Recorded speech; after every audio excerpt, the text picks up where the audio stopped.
halkani waa Istanbul ee dalka Turkiga waana magaalada ugu weyn wadankan waxaana lagu tilmaamaa qalbiga Turkiga waa magaalo baaxad weyn oo ay ku nool yihiin ku dhawaad 20 milyan oo ruux Soomaaliduna waxay qayb ka yihiin dadkaasi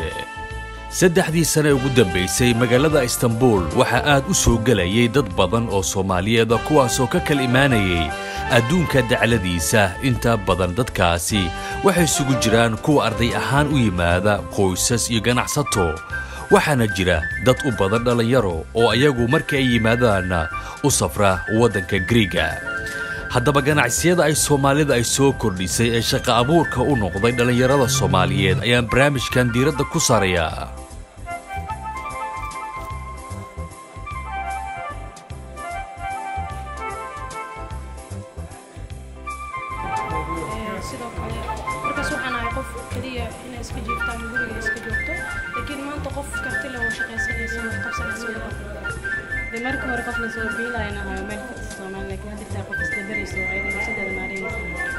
والله أنا مركي هورا وحان إمادي ميشان إنا وحبرشديدا هيركا ساري آن دميستو باجا مقدشي كسو دمي انتو حاو إمادي إنا مستر كيغا سو دميستو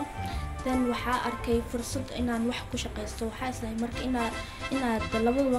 وقتينا آي شقيستو وقتنا وحبرشديدا هادid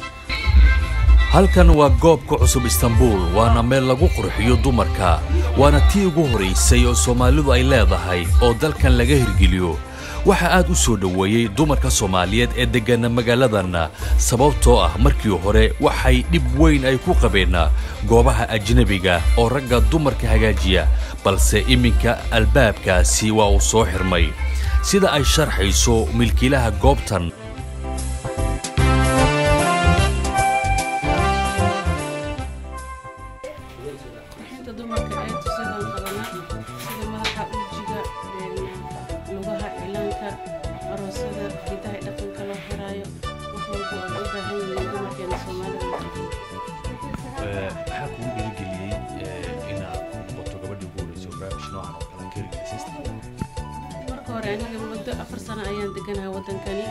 waxay u dhiliyay markaan arkay saalumada Turkiga kale markaan tagno dumarka iyo naagaha iyo nimanka isdhex fadhiisanayo nimankoo naagaha madax u hagaajinayo anagana waxaan nahay gabdho Soomaaliyeed oo diintooda boqolkiiba lagu soo tarbiyay inay xijaabkooda adkeystaan baahidaas ka jirto markaan arkay ee Soomaalidana hadda deegaan ay ku soo noqonayso wadanka kale ayaa igu kaliftay inaan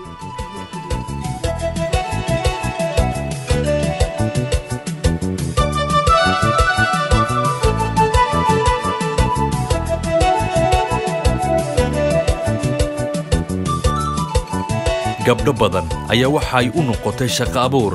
kuwaas oo markoodii hore ku shaqaysan jiray xirfadda qurxinta dumarka waxayna ka helaan bil joogta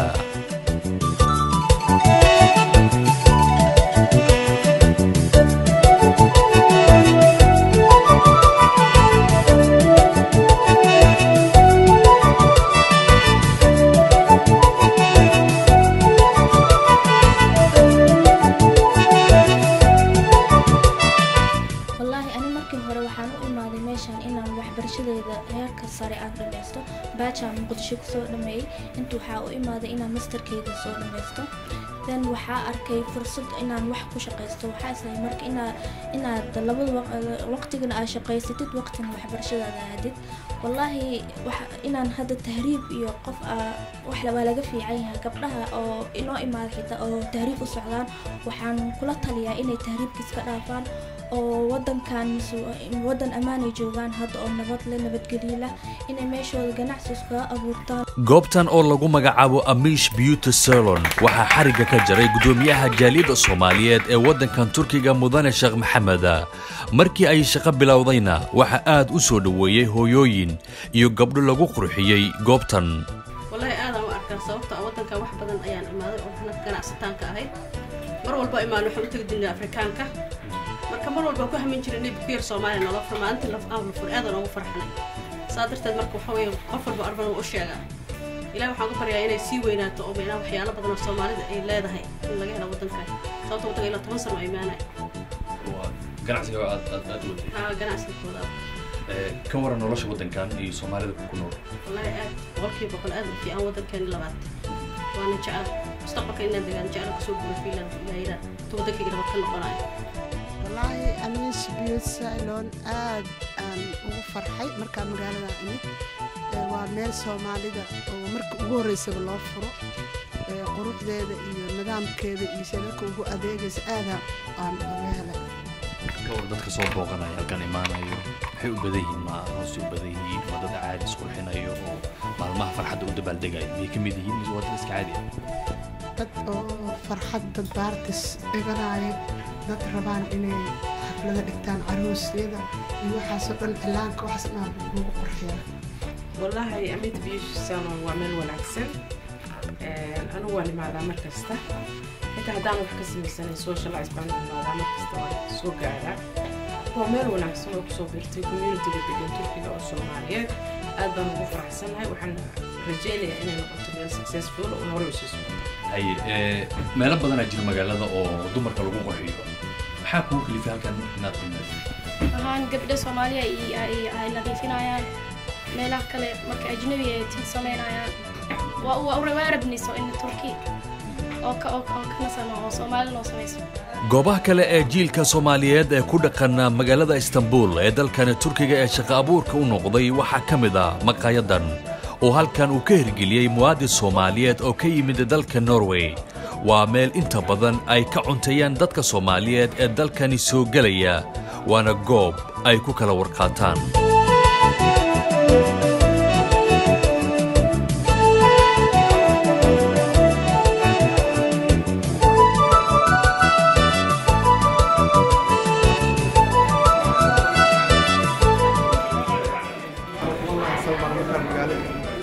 haddaan hildhihin hay'addan Soomaalida laba sii joognaa inaan tigidkii baagga shaqo laabanay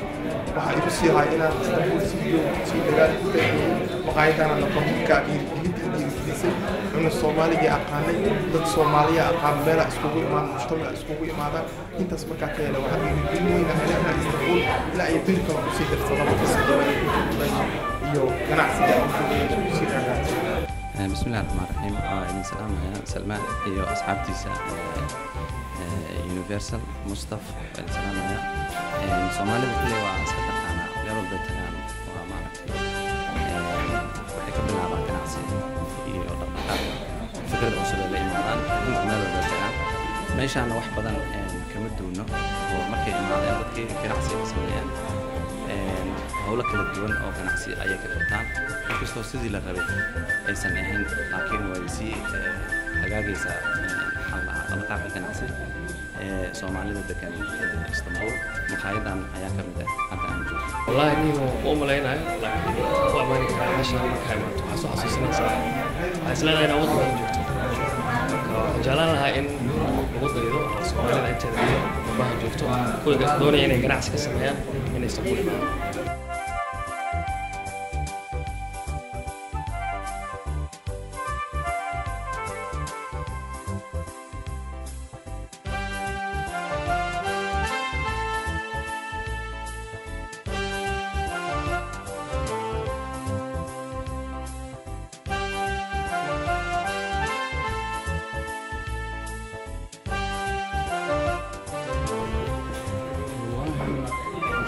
كلفي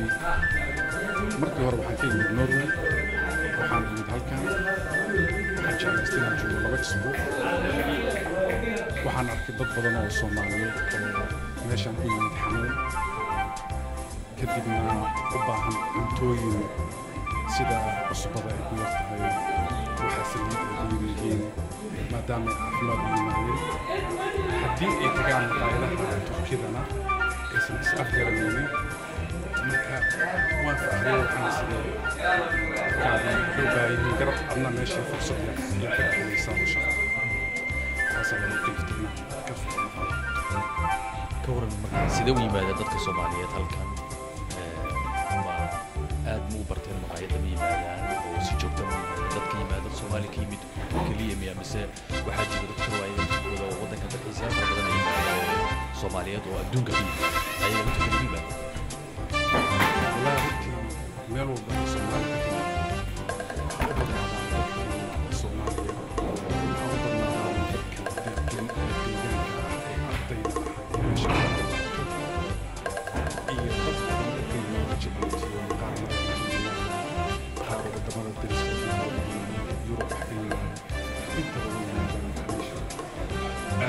waan ku faraxsan gabdho Soomaaliyeed ayaa halkan gacanta ku haya kana shaqeeya qaar ka mid ahi waa kariyaal halka kuwa kalena ay yihiin kabalyeeri waxayna aad ay ugu faraxsan yihiin inay shaqaystaan oo waalidkii dhalay bil aysan ku kalifin qaar ka mid ahi ayaan la sheekaystay hagaag ka waran markaad maqaayada ka shaqo bilowday noloshaada maxaa iska bedelay wax badan kale sidoo kale markaas waxaan ahay qof kaliya inay iska jiiftaan guriga iska joogto laakiin maanta qof karti leh oo shaqaysanaysa wax qabsanaysa ka waran marka maqaayada marka ka shaqo bilowday iyo markii hore isbedel noocee ah ayaa farqi noocee u de marka hore qof la soo biilayaan ahayo meel Soomaaliya laakiin hadda taa qof isdabarayso ayadana nafsadeeda maareynaysa ka waran markaad fiiriso jawiga magaalada maadaama aad 3 bilood aad joogto iyo shaqadan aad suuqii u soo kala hayso oo xilligan aad ka bixaysid oo habeena iyo markii hore jawiga magaalada markaad qiimayso wax isku dhigmay wallaahi markii hore de caadi qabowga ziyaadada dirtaan jirinaysan jirin hadda subaxdii soo kacaysa qabow aad u far badan aan jiro inay saasayta ma sha Allah waan imaanaa waan shaqaysanaa haweenkiina sidoo kale gudmo kala hay zahra ka waran aydan qowl weyn aad ka haysan filaya shaqadaad qabato waa maxay karinta kuugata Soomaalida waxyaalaha ugu badan ee idinka dalbadaan ama cuntada ay ugu jecel yihiin marka ay yimaadaan ay dalbadaan maxaa ka mid Soomaali waa iska taqaanaa marka ka dalbanaa jeeriyo biyo jeeriyo kulmar jeeriyo suqaar bariiski digaag oo kale baasta digaag oo kale inta Soomaali ah habeenka cashada deena qabto cambuulo oo kale inta seen wali maxsar laga helay sarqa bidal badan ka waran marka biilka halkan ka soo gala maadaama wadanka shaqo aysan lahayn haddana qofka markuu shaqo isaga abuurto fursadan maqaayadan marka la furay shaqo abuur idin noqotay waxyaalo badan kaaga maarantay biilka ma kaafinaya wallahi alxamdulillah biilka kaafiya saasay tacabul ay joogto tacabteeda ka sii jirtaan waa jeclahay Istanbul waa magaalo weyn Soomaali badan ayaana ku nool haddana Soomaalida konsuliyad kuma lahan balse taa bedelkeeda waxa bulshada u adeegaya jaaliyadda mar aan booqday xarunta jaaliyadda xilli habeen ah ayaan waxaan ku arkay dad aad u badan oo loogu adeegayo xarunta jaaliyadda ay ku leedahay magaalada Istanbul dadkaasi qaar ayaa waxay cabashooyinkoodii ay u gudbinayeen gudoomiyaha jaaliyadda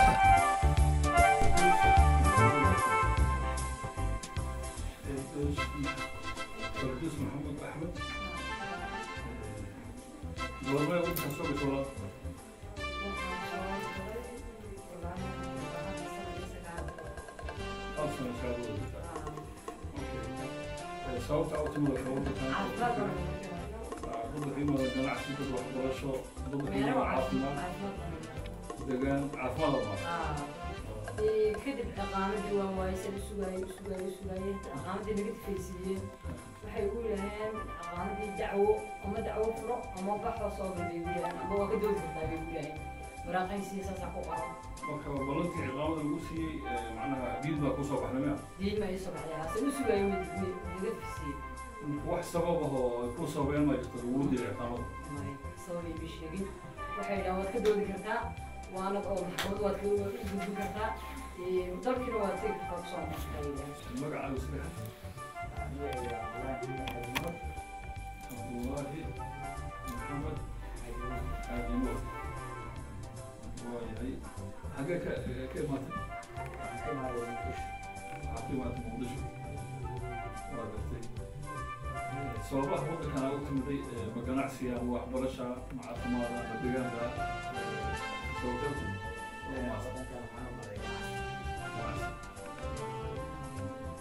maasha allah macnaha inaad ka ganacsatid oo shirkad ka fulatid oo ka shaqaysatid saas ugu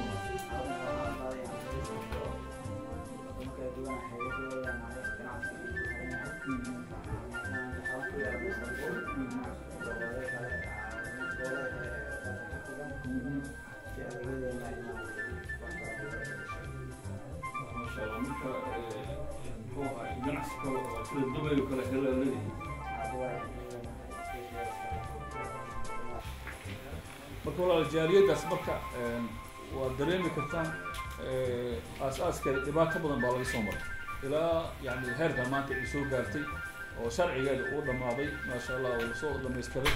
xafiisyadeeda ilaa 5 xafiis maaragtay la furay ay shaqaynayaan hadda oo kii ugu dambeeyay hadda xafiiska ugu dambeeyay reportka hadda ila soo gudbiyay uu ahaa nin odaya oo jira 75 sano jira oo loo diiday kibliga in kibliga ay usoo qaaday jaaliyadda Sparta sidaas oo kale dad ayagana xanuunsan oo macnaha ama lacag lagu yeeshay oo lacag fara badan ahayd in lacagtii laga dhiibay oo waraaq jaaliyadda ay samaysay ay qabtay loo tixgeliyey waxaad dareemaysaa kaligaa markaa tahay dad isku tagay way kala duwan tahay gacmo wadajir bay wax ku gooyaan marka annagoo taas ka intilaaqayno oo taas ka baxayno in macnaha hadda wixii ka dambeeya dadka Soomaali xafiisyada jaaliyadda Soomaaliga u furay qofka Soomaaliga meeshuu raba ka yimaado adduunka kulada qofka Soomaaliga xafiiska jaaliyadda Soomaaliyeed xaq buu ku leeyahay iyadan xaq bay ku leedahay marka waxaa loo baahan yahay in macnaha xiriirkaas uu joogto noqdo si aan u noqono dad awood leh yani iska warqaba iska naxa oo isku gulmada asaan noqon marka waa ogtiin maalmaha la soo dhaafo kale waxaan sameynay ardayda dugsi quraan baa laga hirgelinayaa jaaliyadda qayb kamid ah marka iskuulista dugsigaas way socotaa waxaan faraynaa dadka caa'ilaadka ah oo ilmaha haysta inay ilmahooda ay soo qoraan khaasatan caa'ilaadka degan xaafadda Aksaraay iyo Yuusuf Baasha iyo Funduq Saada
intaasi haynoo joogo barnaamijkeena waa Salmaan Jamaal Saciid oo idinkaga tegayo sidaas nabadgelyo